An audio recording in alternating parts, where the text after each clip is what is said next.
Alright, assembly number 4, where it's disassemble the hot end. So basically you have something like this, right, that you pulled off of your ender. I mean, with the wheels in the back, obviously, but I'm assuming you pulled that off already. You take off this back plate because you needed those spacers for that over there, the spacer roller. What you're going to do here, I'll move the camera a little bit closer. Okay, so what you're going to do here is you're going to take off the fan shroud completely. Now, these 2 screws will take off the entire housing over here, the aluminum housing. And then you will take off these 4 screws here. I think they're M2 screws. This is the side fan. This is the part cooling fan. You take this off. And then what you're going to be left with is a hot end that looks like this. Obviously, there's going to be 2 wires attached. Be very careful on those wires. They're going to be the hot end wires. I don't know if you can see it over here. These 2 red wires and these 2 white wires will be your heater cartridge and your thermistor. So do not try to pull it off. They'll be behind this sock over here. So as you can see right there. So don't remove those. Keep the red assembly intact, right? Now you pull off the fan. Then there's going to be a 40-10 fan that's going to be inside. Looks like this. You're going to pull it off of this housing over here, and it's going to come disassembled, and then you're going to have a bunch of fans and hot ends just laying about. You can take off the PTFE to me if it bothers you or not, but that's where we're at for this step. That's the disassembly of the hot end. All right, let's continue. Now that was step number 34. Oops, sorry. That was step number 34. Let's move forward. Now, put this in view. Here we go.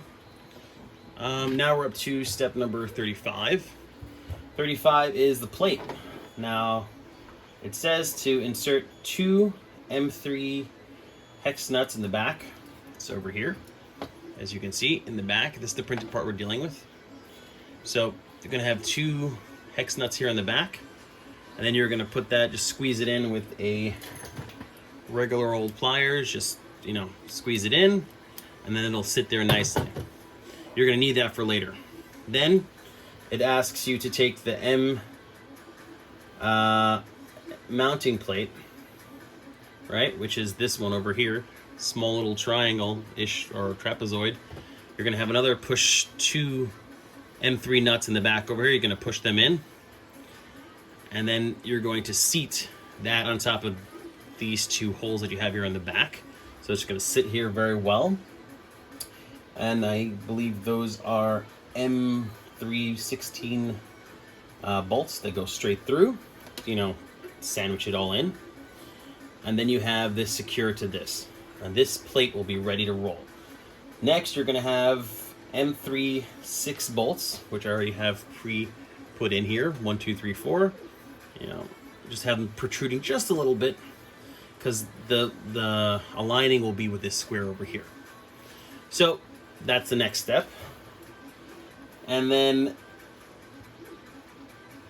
you're going to have to do is you take the belt, you're going to slide it in. Now the teeth should be facing you, so that means this is backwards of the plate, so the teeth are going to go in, and the teeth are going to be facing you, and the teeth are going to be facing the rail. So the longer part's going to be facing the rail, and the shorter part that you pass through is going to be over here, like this. I would not tie it. I know the instructions say to tie it. Just I would leave it as is, because you're going to want to add the tension once you put it onto the gantry. So let's go to the printer, the one in question here. So let's pull the gantry cord towards us. As you see, I have the rail ready. I'm going to place this on the rail. Make sure it sits properly and evenly. After it sits properly and evenly, I will secure it to the gantry. There we go. Done this a couple times already for videos. For this video at least. And so this way, it's already a second nature for me. And we got 4 of them here. So While that is, don't worry about the belt just hanging about. It'll be fine. And this is, by the way, step number 35. You can get these mechanical ones or use a drill, but again, a drill is too much for printed parts. It's not necessary. This one is just enough and perfectly done. Okay, great. Now you have this belt that's dangling around. All right, we're going to line the belt over here, over the wheels on this side, and over the tensioner on the right side. And as you can see, it's not tight, but snug enough. And then you're going to test it out to make sure it moves. Obviously, if you see it bubble up on the bottom, that means it's not enough tension. So all you need to do is pull on either side to make it even, and then that'll do the trick for you. You roll it back and forth to make sure that we're all functioning together. And as you can see, it's going well. Another thing I might add is that the belt you're using here is the one that you bought or you had spare lying around. The one that comes with the Ender happens to be too short, just by a little. I tested it out myself. But for those, yeah, just misses it. Oh wait, hold on a second. Yeah, it just misses it, and it sucks. Then you have to buy a new one, but it's always good to have projects in the house for different printers, different things. Always belts are good to change because they lose, they stretch over a long period of time. But anyway, you've got it here. Snip the ends to whatever you need, and then you will take. I start 2 at a time. Zip ties, and you secure them. I like to pass the zip tie through the bottom here. As you can see, I make it almost tight enough. I try to do it as close to the plate as possible. Okay, move this a little bit closer to you guys. So as you can see, is 1. And then I do the other side. The reason why you don't have to worry about it being under tension, because I made these holes, the slots on the side here, to be somewhat perfect, but with, the tolerance of printers, you got 0.2 of tolerance there, so it'll shrink over its own. Thermal expansion and all that whatnots. And here now I have 2. Now that I've done this side, I'm going to go back to the left side here.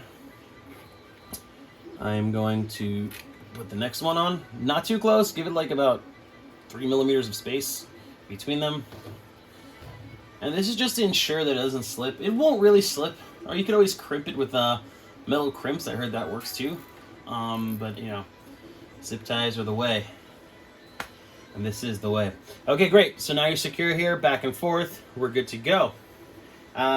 So what you're gonna know is that was number 35, and 36 was the tensioner, obviously. You were to open these 2 small screws and pull it as much as you can to create tension, or you could do what I did. It's also an easy fix. And boom, you have it tension. Okay, number 37. 37 is the PSU power cable. Now, the PSU power cable is, well, let me turn this over towards you. Here's your PSU, whether you're Ender 3, Ender 3 Pro. Ender 3 will be a little bit thicker. Ender 3 Pro will be a thin, Meanwell PSUs. You leave it attached like you usually have on these type of printers. And I'm trying to find for you if I have it, which I don't. Obviously, not prepared correctly on this one. But either or, what you're going to do is you're going to open this supply box. How do you open the supply box? You take 1 screw here and 2 screws in the back here. I don't know if you can see it. So yeah, no, you cannot see it. So here we go. 2 screws here, and 1 screw on this side over here. You're going to take out those screws. That'll release this plastic sheathing or casing that they have for the printer, and you're going to see the 2 long red and black wires that run from your PSU to your printer, and they're going to look like this right here. Here we go. So basically on this end you're going to have these 2 wires, right? Unplug it. So you have these 2 wires and this plug, the XT60 connector, which is untrustworthy on any Ender 3 if you just Google the Ender 3 fires, and that's what it'll look like. The PSU will look like this, detached, that is. So we got the 2 screws here and the ones, oh, This is a knockoff. This is I think for the Ender 3. So it has got 2 screws and 1 screw here. No, actually, my mistake. This is for an Ender 3 regular. So 1 screw in the back for an Ender Pro. 2 screws in the back and 1 screw on the side for the Ender 3 Pro. For the Ender regular, you're going to have 2 screws on the side and no screws in the back, but the process is still the same. So 2 on the side, 1 on the back. Process is still the same. Now the process is you take off this housing. You're going to follow these 2 cables. That's, sorry about the bang, that's going to leave you over here to these 2 terminals. Mark the terminals so this way you remember which 2 you're using, and release them. Release them out and get yourself 2 cables and start to crimp them on the side. One side, obviously, you want to crimp them very well. You know, pull on them, make sure that they don't come off, because last thing you need to do is have a, you know, it come loose and you have short. So let's not let that happen.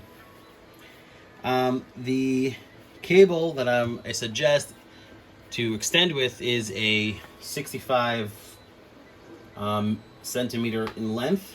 Shouldn't be that expensive. It's on the parts list. On the other end, for safety, I always try to, I'm only human, crimp with ferrules, or furls, whatever they're called again, and then I heat shrink the ferrules to the wire on the other end, and make sure, obviously, give them a nice little pull. That's how you know they're crimped well. These 2 will go into your main board, whether it's the SKR, whether it's the stock Creality, or whatever board you're using. Make sure you get the polarities right. You know, red to plus, black to minus, or negative, or ground, and negative terminal, and you'll connect that to your board. And that is instruction number 37.